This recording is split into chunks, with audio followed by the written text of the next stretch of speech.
ह्यासाठी ते मॅथ्स आहे. त्यामुळे असे 2 कॅटेगरीज येत असतात. मग आम्ही वर्ग पण त्यांचे तसेच केलेले आहेत की ज्यांना मॅथ्स आवडतं त्यांना लेव्हलअप करण्यासाठी एक वेगळा वर्ग केला आहे आणि ज्यांना मॅथ्स नाईलाजाने घ्यायला लागतो त्यांच्यासाठी एक वेगळा वर्ग केला. त्यामुळे त्या वर्गातली वाईब ही समसमान असते आणि टीचरना शिकवणं ते सोपं जातं.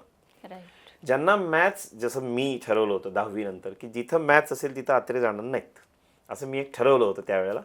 तसे जे माझ्या पार्टीतले काही लोक असतात त्यांना मी सांगू इच्छितो की फक्त 2च ऑप्शन्स आपल्याला लाईफमध्ये राहतात. एक कंपनी सेक्रेटरी CS आणि दुसरं LLB. या दोन्हीही ठिकाणी तसं मॅथ्स लागत नाही. CSनी परत सिलेबस आत्ता चेंज केला आणि त्यांच्या फाउंडेशन पहिली जी CS एंट्रन्स परीक्षा आहे त्यातनं मॅथ्स काढून टाकला आणि लॉनी इंट्रोड्यूस केलंय, पण ते ना के बरोबर आहे. ते तेवढं टॅकल करू शकतात. पुढे जन्मत कधी मॅथ्स येणार नाहीये. त्यामुळे कॉमर्सला येत आहे आणि मॅथ्स आवडतंय, ठीक आहे, तुमचं छानच होईल. मॅथ्स आवडत नाही आहे तरी काही प्रॉब्लेम नाही. तुम्ही 2 वर्ष मैत्री ठेवा मॅथ्सशी तरीही चांगलं होईल.